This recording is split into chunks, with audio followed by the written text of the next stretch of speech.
Hey, it's Steve. Welcome back to Clear Direct. This is Boot Cowl Part 1, long form edition.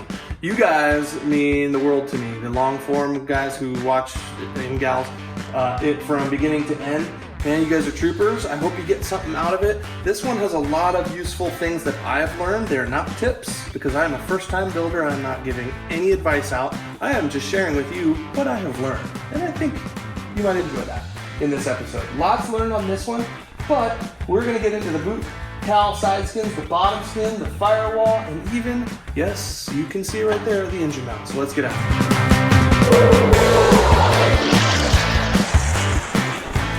Okay, before fitting up the boot cowl, we have to match drill the floorboard from underneath. So we've essentially placed it, checked for any spots that need to be trimmed. And in my case, the only spots that needed trimmed were for that tube right there. And same thing, this side right there. Okay, so it went pretty smooth. I got it all clamped down. Just gonna match drill from the bottom. So of course some of these aren't easy. So you can see this. This is where you gotta drill, but of course this is blocking. So we use a handy dandy hole finder. There we go.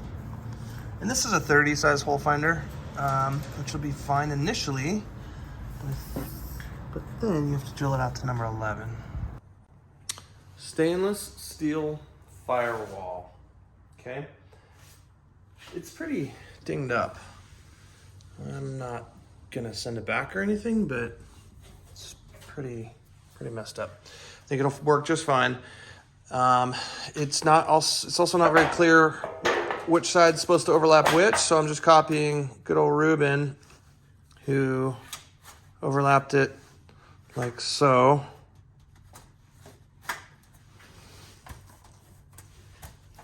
Okay, so this one on top of these two.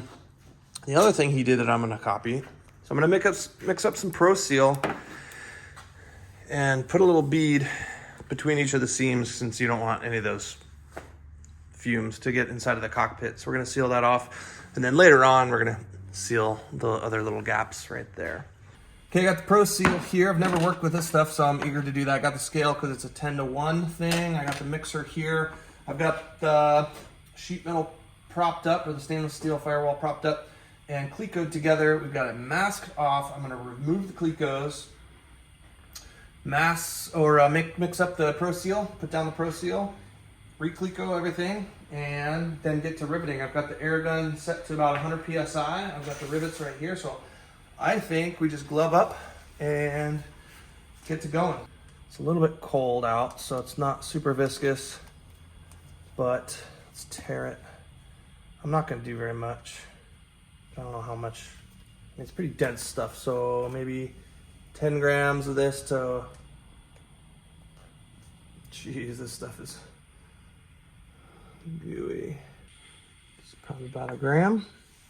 All right, since it's not very much and it's hyper resistant to flow, I'm not gonna mess with the bag. I'm just gonna try to paint it on here with this fork. Is goopy stuff. Just a nice thin layer of it. All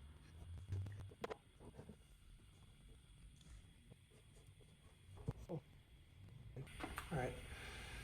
Okay, we got 2 lines of Pro Seal down and 10.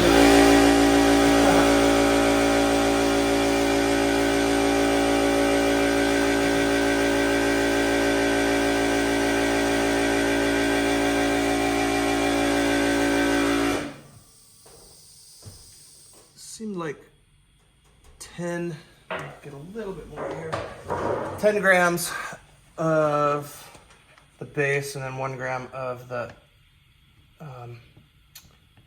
reactor. The was about, seemed to be about right, almost too little, but it seemed to be okay. Okay, I think that's about good. Hopefully don't get a bunch on my plicos.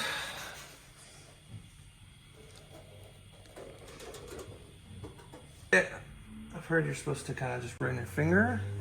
I'm not sure if that's a good idea. That's what I'm doing.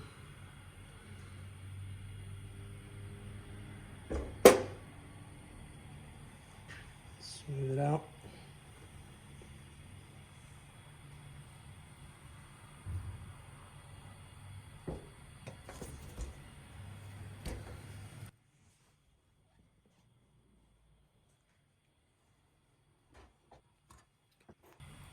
CCPQ 41s. All right, first time using a pneumatic rivet gun. Wish me luck.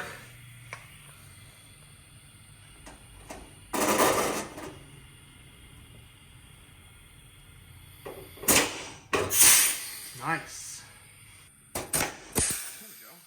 All right, that went really well. 100% on the mandrels. No failed. Oh, I take that back. There's one. Good, good. But regardless, time to pull off the tape. Yeah.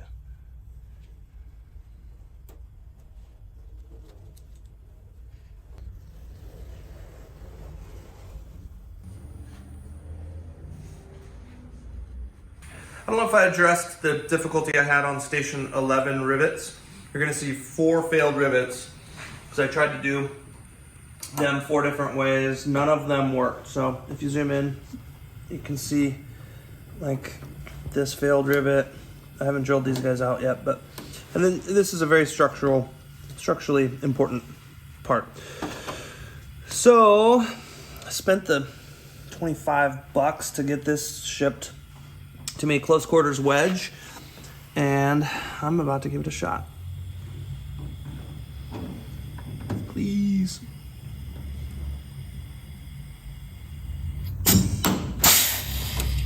Yeah!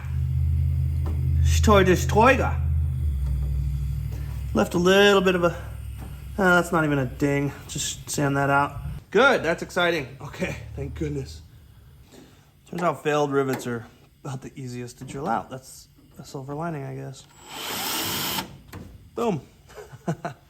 Now, if you're thinking, why doesn't he just rivet this way? Well, the round head needs to be on this side because the horizontal tail sits right there.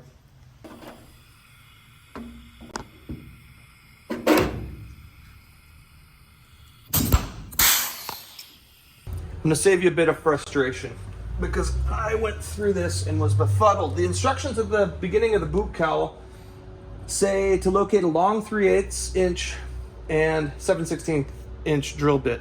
Save yourself some time, money, and frustration. Don't worry about the 3/8 because look, those holes are already well bigger than 3/8, okay? So they just haven't updated the text manual, at least at the time of this recording or when I downloaded these, to match the hole sizing in the Strut attached tanks.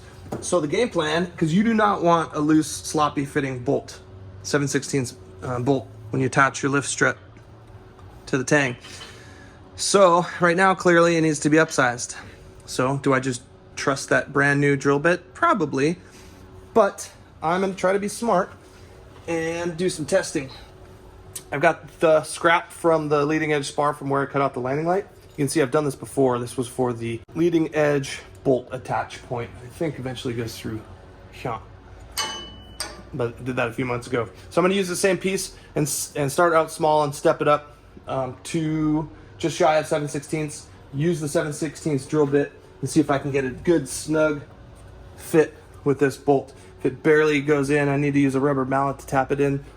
That's kind of what I'm looking for. But so wish me luck, and hopefully that saves you some pain and frustration. Oh no.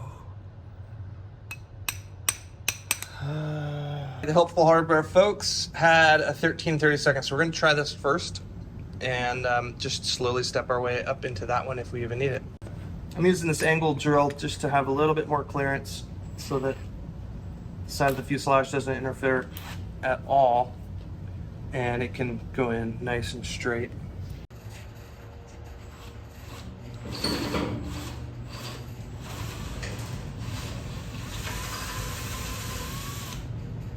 Sweet.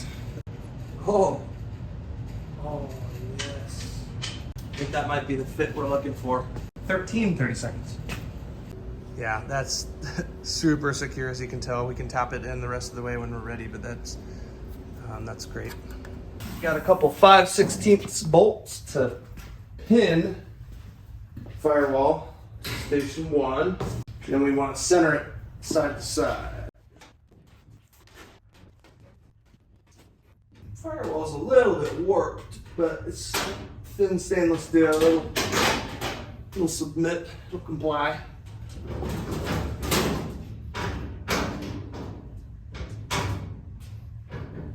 Cool.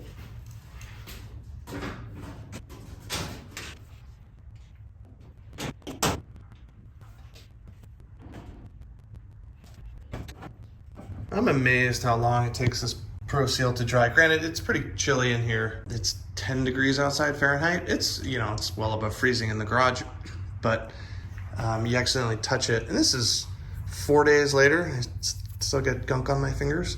So man, it takes a while to dry. Oh, because of this flange, these little clamps would contact that. So just a 2x2 to help clamp it down. Okay, I put a couple Clecos in and removed the clamps, and I think that really helped. It just relieved some of the pressure, and it's sitting pretty good now. So if you just kind of work one way towards the other without it all clamped down, I think it'll sit down okay. Once again, 12-inch bit comes in really handy. And a nice fresh bit always helps. Stainless. Yeah, these warps are coming out of it. I think undoing all those clamps is a good idea. It's looking pretty good. You know, a little bit, but not anything bad. Definitely hard to tell on video, but it is looking a lot better. And the only clamp I left was just the bottom. Kind of tweaked my back again, so I brought parts indoors. I can sit down a little bit more comfortable and start an initial assembly of, you guessed it, the rudder pedals. It looks like there's a couple holes you need to match drill, and then stainless steel rivet these together. So I'll fire up the air compressor for the pneumatic rivet gun. Seems to do a better job with the stainless steel rivets. Here's what the back side looks like. Those are for the brakes, that lever action. Okay, one final quality check before I spray some primer and wet rivet these stainless steel CCPQ 42s into the rudder pedals.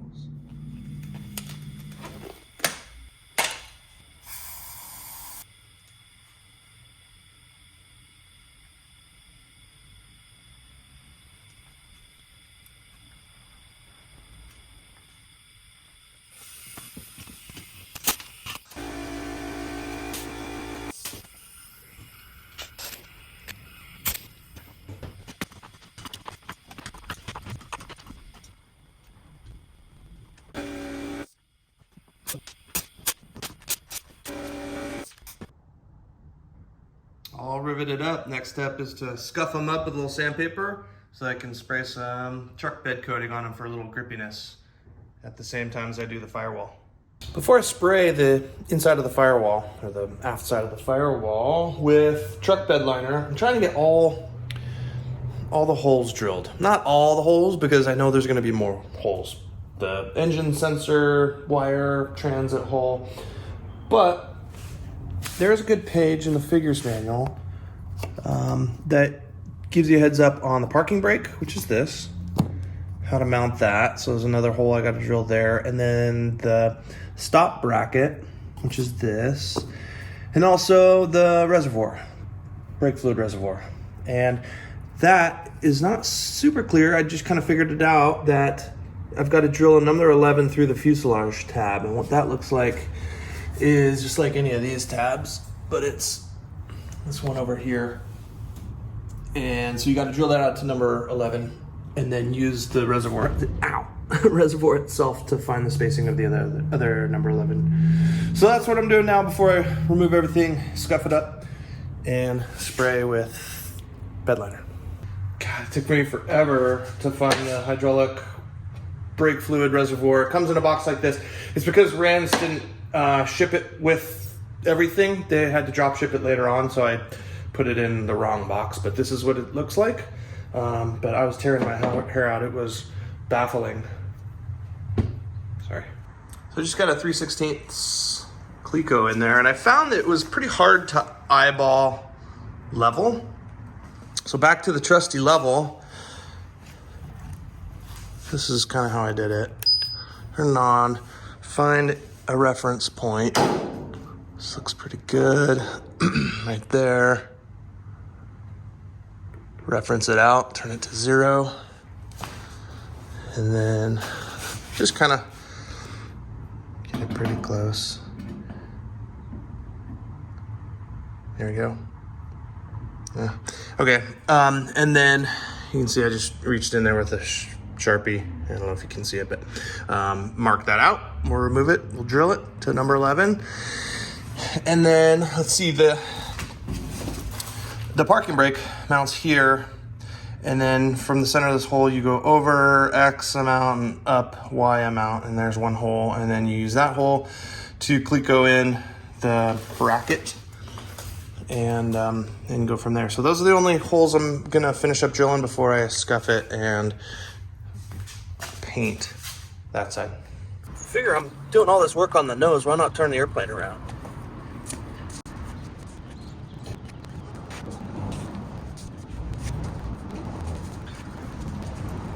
Hey Perea Grill, why do you have an airplane in your parking lot?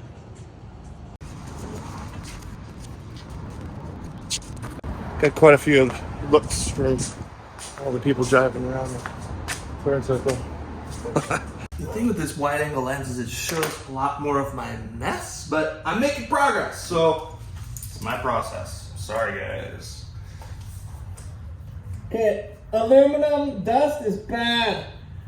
Potential Alzheimer's cause. Probably have ear protection too.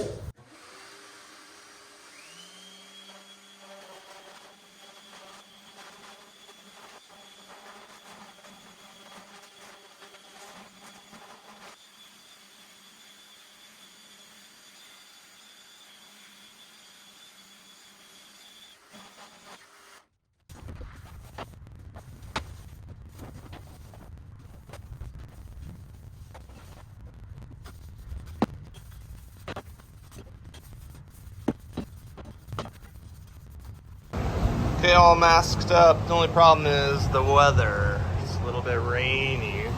So looking at this, it's got to be above 50 degrees and below 65% humidity. What's the temperature outside?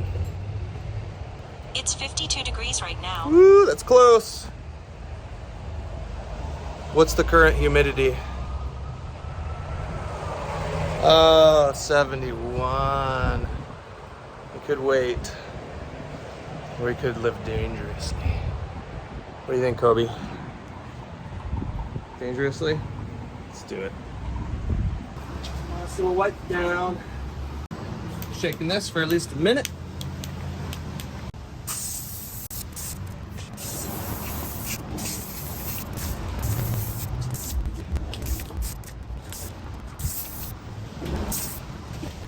All right.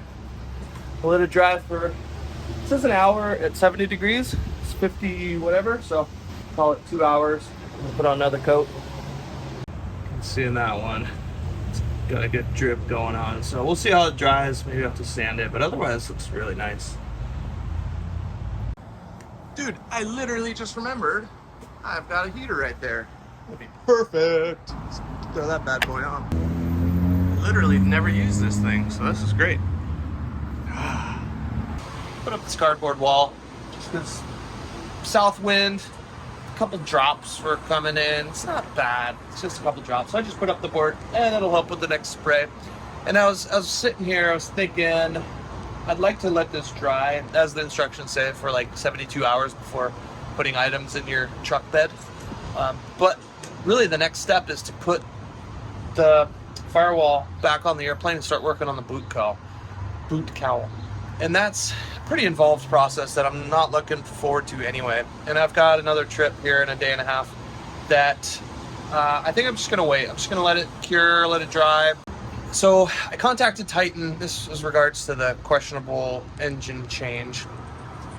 And I contacted RANS to see how they'd be about me returning certain items from the Firewall forward kit to get a UL power engine. Okay, I really want one of those. It's lighter weight, 6 cylinders, it's smooth, it's modern technology. You got a throttle, no mixture, FADEC kind of thing. But I'm starting to get off the reservation, and as a first-time builder, as well as the fact that RANS doesn't really, they do take returns, but there's a 15% restocking fee. And I'm summarizing the finance gal email to me of you won't be satisfied with RANS's price that they give you for the restocking fees. I don't know if that was because of the restocking fee or in addition to the restocking fee. So in my mind, it just makes sense to stick with Titan and wait it out. So I am going forward with the Titan. Therefore, I can put in things from the Firewall forward kit, which is to say the battery, because of the Titan is pretty heavy, the battery goes behind the seats. So I'm going to start working on that. I'm going to start working on the header tank. And once, I don't want to put together the seats quite yet just because it's upholstery and they're just going to get dusty and whatnot. So I'm not going to work on that. So I think that's the next step, is just to start looking through the Firewall manual, because it's a whole separate manual. If you don't know, there's the RANS manual and then there's the Titan manual. I'm sure there's going to be a Rotax manual. But that's just a quick update as I'm kind of waiting for this to cure. You can see I moved those around. I think they're going to spray better if I leave them flat, right? Because the one that dripped a little bit, I got it inside, trying to dry a little bit quicker because I want to put a little bit of sand on that area that dripped, and then we'll get them back and then spray them in a flat orientation so nothing drips. Because honestly, it doesn't look bad, but there are some parts that are pretty thin on that. So I've talked to a couple of other people, they do 3 coats, so that's the plan, to do 3 coats. So I'll be in and out of here all afternoon working on this. All right, turned out really nice. About 3 coats, about 5 hours of work, mostly just waiting. The one with the drip, I sanded some of it out, didn't get it all, so don't look too close, but hey, from afar, your feet aren't gonna notice. Oh, looks really nice. All right, well, that's got to dry and cure for the next couple days, which actually buys me time to not work on the boot cowl. I'm just dreading that. I know people have issues with it, and it's a bit of a critical step. So I think I'm gonna source battery parts. It's fun, Kobe. It's fun to be tearing into Firewall forward boxes. So a lot of people staple parts in order on a big plywood board. I just don't have room for that.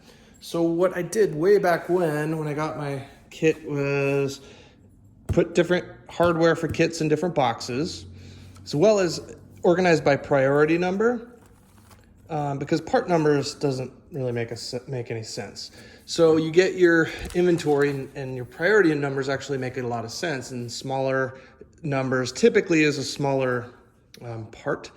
And so when I go to source the battery box assembly installation, for example, I just take each part, cross-reference that, and put down the priority number, and then I can just go in the box and bing, bang, boom, find all the parts. And so what you're looking at here is the pile of parts to put together for the battery box.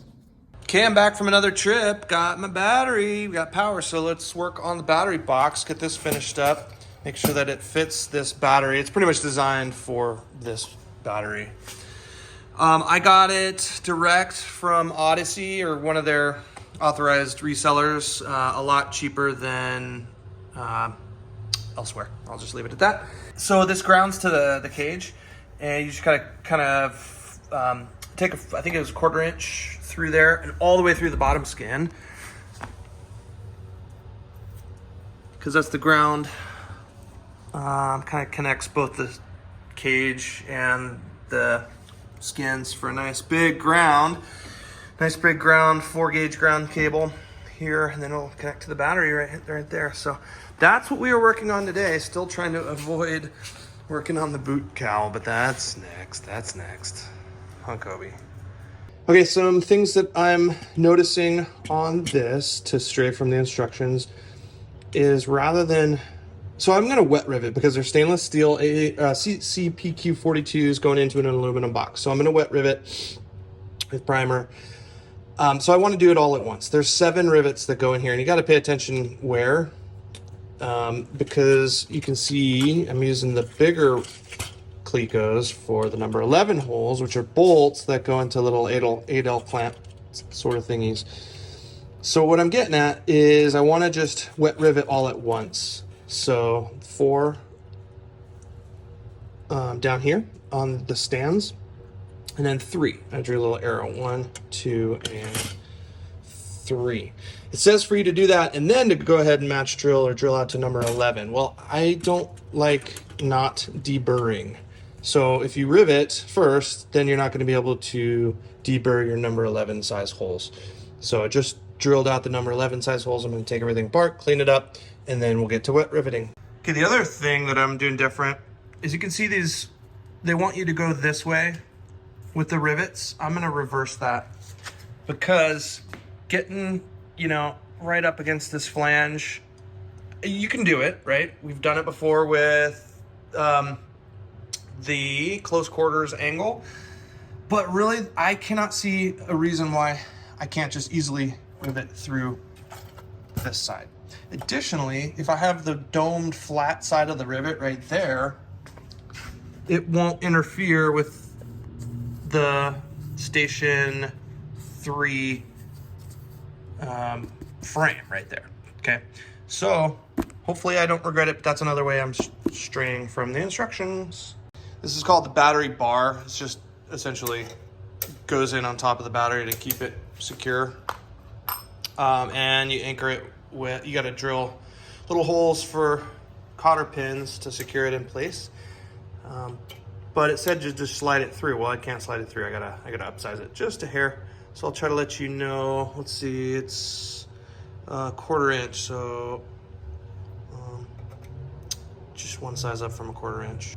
Okay, got it fitted perfectly. I just used a 1/4 inch drill and then just kind of open it up just a hair. I know that's not the most sexy way to do it, but it worked just fine for me, and it fits great. Wouldn't do that on any structural parts, of course.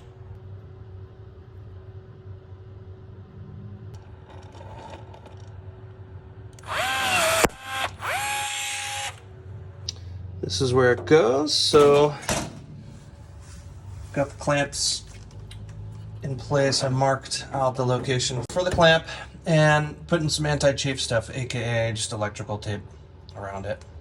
And then the last step will be to figure out where this guy goes and just draw a hole from the back side and then drill it. All right, that went pretty well. I just have to drill the hole in the battery bar. Got that marked right there and right there. This is the negative terminal. It's exciting. Okay, so let's see. Do not forget this little washer right there, the inside can be easily forgotten. There's not one down there. There.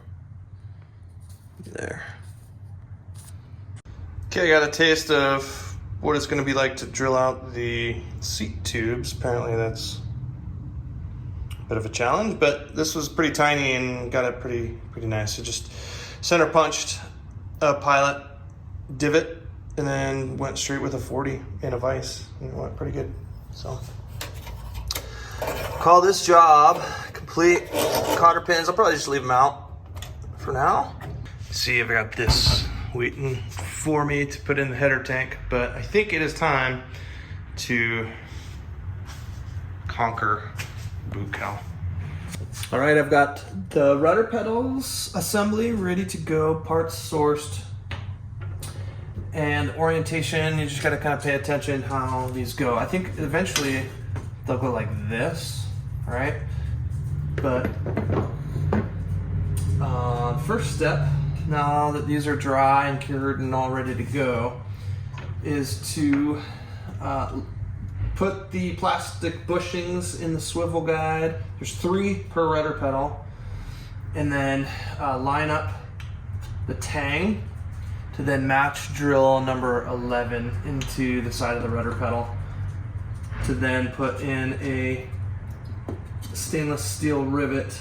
Again, not super clear on what side to do the right side rudder pedals for this rivet, because this is a exploded diagram of the left side, and I assume you just swap it over. And I watched some other YouTubers, and yeah, they were in fact putting the rivet on the left side of the right rudder pedal. So that's what I did here. I got them marked right side, right pedal, right side, left pedal, and I've got the hole match drilled on the inside or the left side of the right rudder pedals, and then the right side of the left rudder pedals. So I got to take those out. They're all match drilled, clean them out, deburr them, and get the nylon bushings or plastic bushings in, again 3 per side, and then wet rivet a stainless steel rivet through each of those.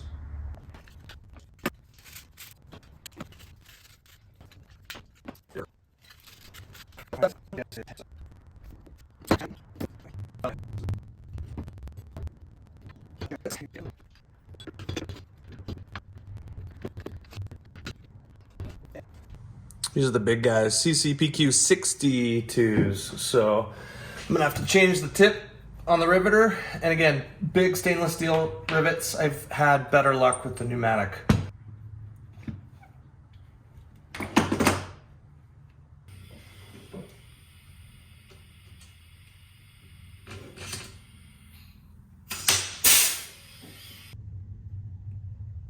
Quality check, accountability.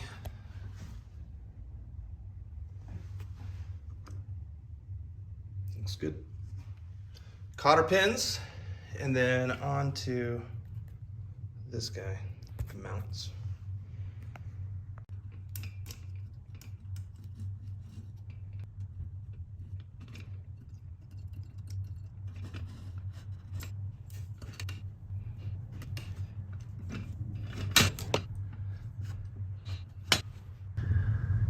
To make those little guys, those are like nylon, so those are pretty easy to cut at 1 1/8. But then this, I've got it rigged up. I've got a clamp pushing the metal bushing into the nylon bushing, which is then supported by the vise. So then you can get a straight drill all the way down. That's pretty close to final size. You're just clearing out some powder coat. I'm gonna be smart and do this two-handed with hands well away from this thing. Okay, let's see how it turned out. Good. What time is it? It is boot cowl 30, and we start with pinning up the firewall and then putting that belly piece in and making sure it's centered left to right. And I think centering it left to right would be easier if I like kind of made a reference line, maybe a 1/2 inch or 1 inch from each side.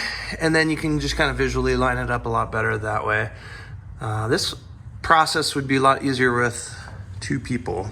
So I'm gonna try to get Ani's help for some of this. If there are any other video nerds like me, maybe you'd be interested in this. This is my first time taking a 4K video, 24 frames per second, using ProRes. So I gotta do a little bit of research on that, but I know it edits natively in Final Cut Pro, which I use. So you let me know how the video looks, if it's any different or not. Just wanted to let you know in case you're a video file like myself. Okay, let's get this boot cowl bottom off, make some reference lines on it so that it'll be easier to line up left and right. Okay, there we have it. Distance doesn't really matter. I just picked kind of a distance, just made sure that it's parallel to the edge so that we can visualize left and right and center. Because apparently getting everything centered is pretty critical on this because the overlap or the edge distance or the overlap distance is not huge. So just taking my time, getting everything as close as I can to good. I don't want to say perfect, ever. As if you needed another good reason to have a Taildragger, the struts are kind of holding up this. So it's kind of a second hand, if you will. You can just use one of these Cleco clamps right there and then kind of adjust it. So super handy.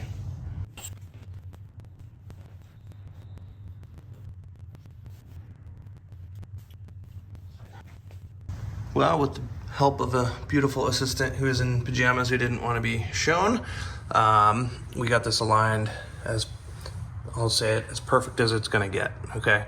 As good as it's gonna get. The reference lines really helped, but we ended up just taking a caliper and measuring on each side, scooting it just a hair at a time, making sure that it's even left and right and also skewed. It's kind of nice because it goes right up to the washers.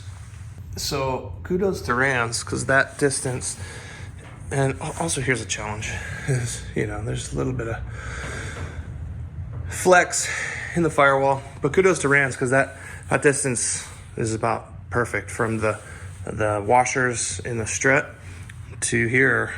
So if you just kind of push it up against those washers, you're, you know, 95% there. You just got to get it left and right and just verify that it's not skewed. All right, so we're gonna lock it in by match drilling. I'm gonna get her help because I don't want to throw out my back again doing the gymnastics of holding a block underneath and drilling through the tab.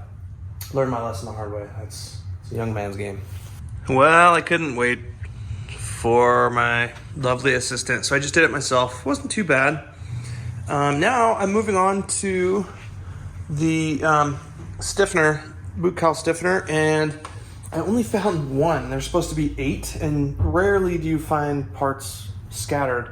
So I reached out to Ruben and Tony, other builders and YouTubers, and they were great. Got back to me immediately and said, hey, no, yeah, I found those stiffeners in other locations.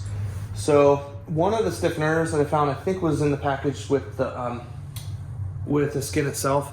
Now the other 7 appear to be in a package that looks like that, just so you know, and you're not pulling your hair out. So kind of a, you know, 4.5 foot long package with a whole bunch of stuff.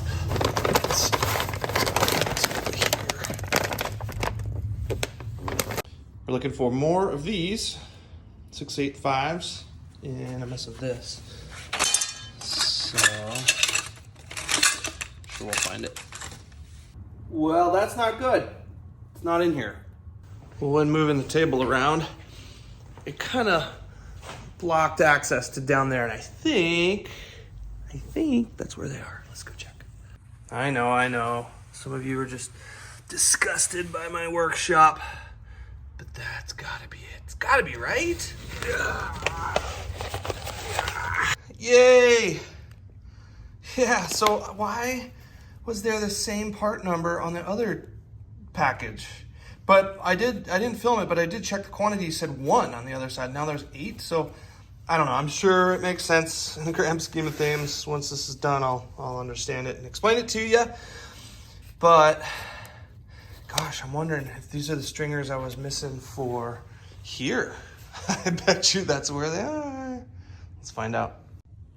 For those of you in this situation, this is what the package looks like. Okay, for reference, it's about 2.5 feet. And it comes with those items.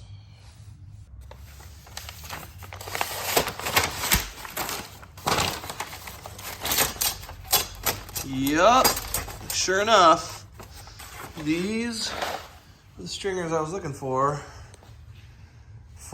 here.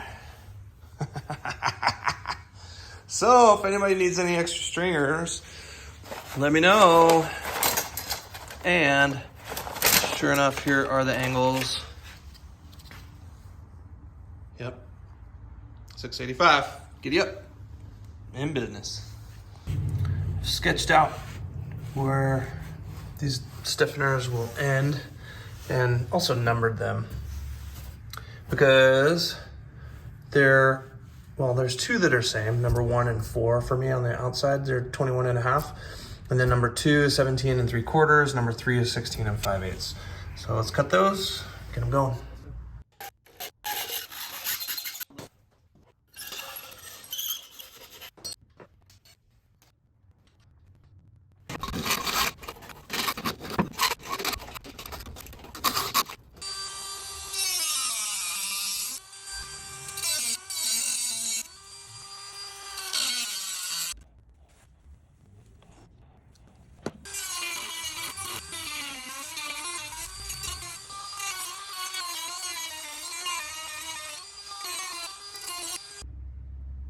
Got them all cleaned up, notched out, and ready to fit up. Here's an example of what the notch looks like.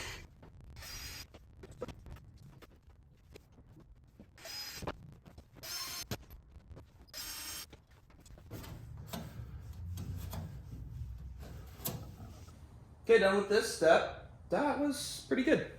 But you could leave them in for this step. You wanna put clecos on the bottom. I got lazy there and put them on the top. But you're gonna fit the floorboard next, so you wanna put them through the bottom. But I am gonna remove everything, not only to deburr and clean everything, but the next step is actually to mark and drill more holes every 2 inches.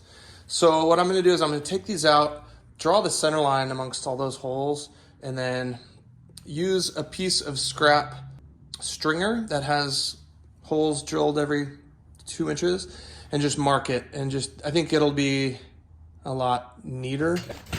And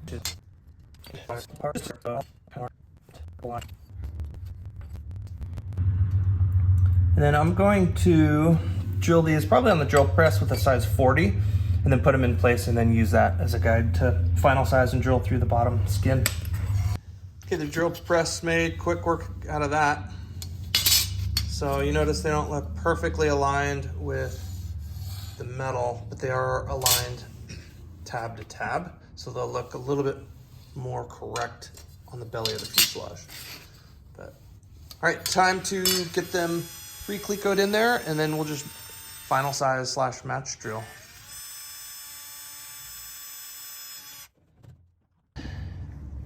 Well, it's going pretty well, but I did realize that there's a hole right underneath his tab, if you can see it underneath there. But that's not a problem, because when I remove everything, I'll just cleco that right in, match drill it when it's on the table. So, no big deal. Okay, before we remove everything and clean up everything and prime and rivet, I don't think we're going to rivet any of this boot cowl anytime soon. Just spoiler alert.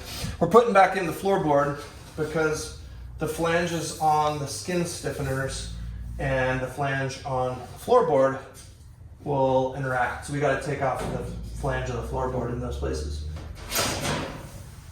Although it's sitting pretty nice, I'm not sure where. Yeah, trimming the floorboard doesn't need it. Doesn't need it. So I'm pretty sure it was like an old part that they've fixed or they've altered, and they just haven't updated the instructions yet. So I don't hope it wasn't. I did call good old Ruben. Everybody knows Ruben, and he said he didn't have to trim his either. So that's what I'm going off of, and we're gonna keep pressing forward and start to fit up the side boot cowls. Woo! But before I do that, this looks like fun to try some rudder pedals. So I've just got to figure out how much to file off of these guys because these aren't fitting in there. So what's that? Rudder pedals. Just kind of put in there. They got 2 bolts, but this doesn't quite line up because over here I've got to sand off a little more of the powder coat so that slides in. Turns out this is pretty perfect to remove some of the powder coat from inside of there and on the outside of there, and only then does it fit. But I need to do a little bit more because it needs to slide in a little bit further. So going just a little bit at a time. One of the next steps is to mark the center of that. And I just eyeballed it and used a straight edge. It looks pretty good. I don't think it's hypercritical, but I guess the goal is to match up the skin with the door, with the windscreen. Okay, the moment has arrived. Fitting up the boot cowl side skins. There's one hole, size 40, but it matches the size 40 right here. That we're gonna hang it and align everything. And this is kind of what I've been dreading because it is so critical. And there's other people who told me, no names mentioned, that the better way to do it is to put the firewall on, put the engine mount on and align everything, and then it makes the boot cowl go easier. Well, I didn't do that. I didn't have that information back then because the minimum edge distance is kind of sketchy. So on the bottom side. So let's just see how it just kind of fits when we put it in place. I can see what they're talking about. Let me show you. Okay, hopefully I have enough slack to pull this over and get minimum edge distance with this line of holes. So that's the critical thing that has been a mystery to me. All right, we'll take out these clecos and we'll see. This is gonna be really hard to show you because it takes a couple hands to kind of push that in to ensure that all the slack is out of it and then push that up. But I'm pretty confident that we're okay. Now this is only one of two.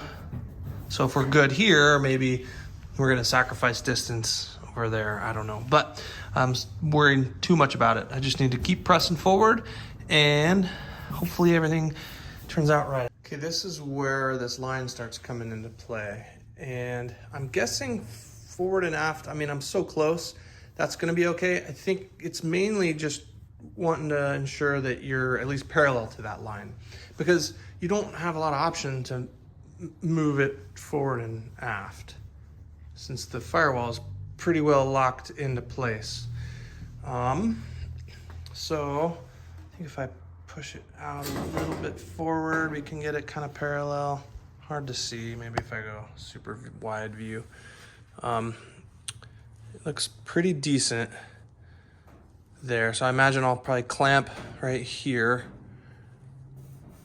And then it also says to ensure the notch with is aligned with the longeron. That looks pretty good, just looking at it for the first time. Because the criticality is noted right here. Important alignment with longeron is critical. So I think we're good. I mean, I think it's this line with the longeron, which is inside. Man, Josh does such a good job on Project 2 Aero. I know I've said that a bunch of times, but when he had his boot cowl mess up, which is part of why I'm kind of intimidated about this, because if he messed it up, I have 200% possibility of messing it up. But he said his firewall shifted. I don't think it would shift with all these clecos in, but just to be sure, I'm going to bolt it down much like he has bolted his down, just to make sure that there is no chance of it shifting. And so when I match drill, I can be sure that everything is pretty much locked in. So thanks to him for that tip.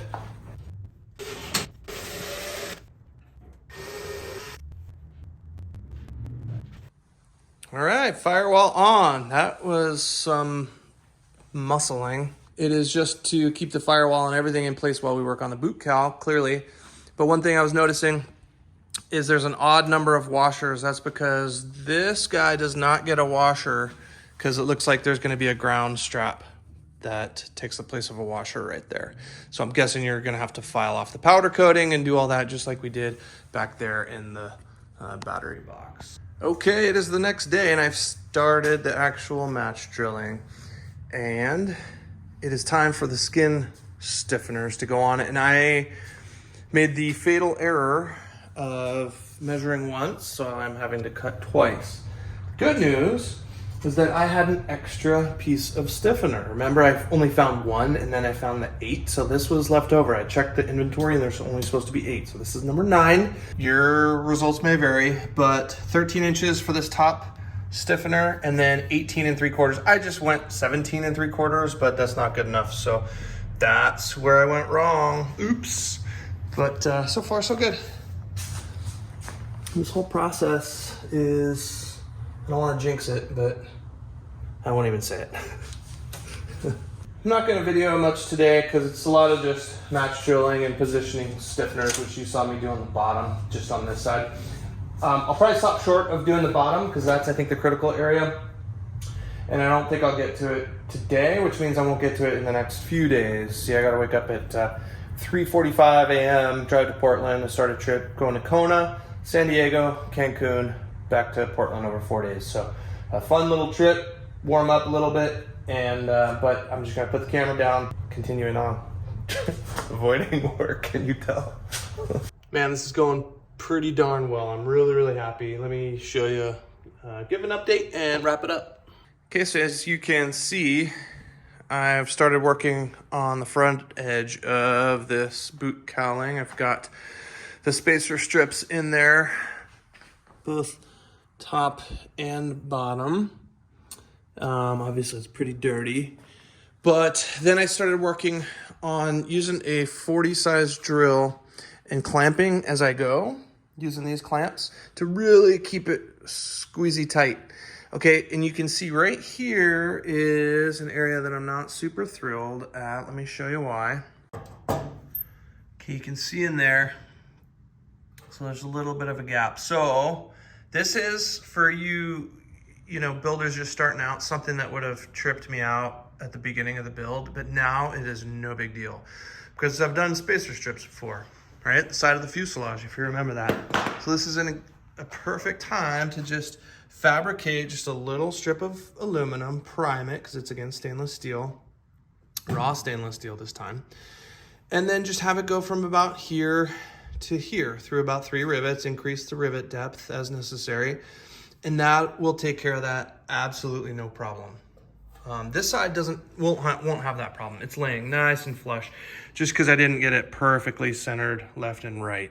So take your time doing that. It wasn't perfect, and yet it's still going in really, really, really nice. So if you take a look down here, minimum edge distance will absolutely be met. Okay, so that's going to be one of the next few steps, other than building that spacer strip and then drilling, final sizing those to a size 30. But the nice thing about doing it size 40 is this extended drill bit is a lot more flexible than a 30 drill bit. And so you can really bend it around corners and get it in there for a straight hole. And then what you do is then you just take a normal jobber size 30 and just go this way. Bing, bing, bing, bing, bing, bing. So that makes quick work out of this job and really makes some good sized holes. I'm not gonna final size until I get that spacer strip in there in case there's any sort of adjustment. While not a good place to leave any project or video, I'm gonna leave it here because I am, like I mentioned, going away for a few days, and I think it just makes sense to just kind of stop it right here. We'll pick back up, finish off the cowling, and maybe install some rudder pedals and get going on some of the interior. Maybe do the header tank, because my goal is to really figure out where everything is, even autopilot servos, so that I can get to what I'm really looking forward to doing, which is locating all of the LRUs, all the avionics, so then I can start on the wiring harness. We're also going to get to the wingtip position lights and put some connectors on those and get those installed. So super excited about the next phase of the build. Thanks for joining me as always. Till next time, you guys are clear direct.